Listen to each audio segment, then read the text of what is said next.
તો જોઈએ બંધારણના થોડા પ્રશ્નો.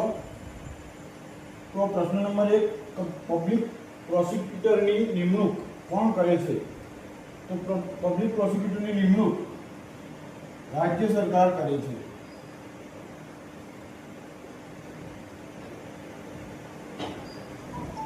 પછી બીજા નંબરનો પ્રશ્ન, તો ભારતના બંધારણમાં કયા હોદ્દાનો ઉલ્લેખ કરવામાં આવ્યો નથી? તો ભારતના બંધારણમાં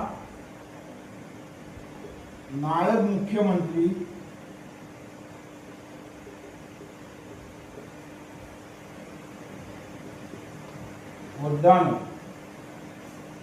નાયબ મુખ્યમંત્રીના હોદ્દાનો ઉલ્લેખ કરવામાં આવ્યો નથી.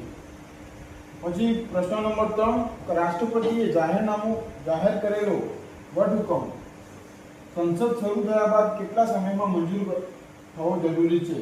તો રાષ્ટ્રપતિએ કોઈ વટહુકમ જાહેર કર્યો હોય, સંસદ શરૂ થયાના કેટલા સમયમાં એ મંજૂર થવો જરૂરી છે?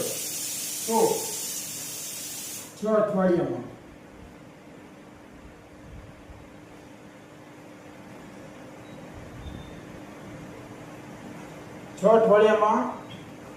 સંસદ શરૂ થયાના સમયમાં મંજૂર કરવો જરૂરી છે.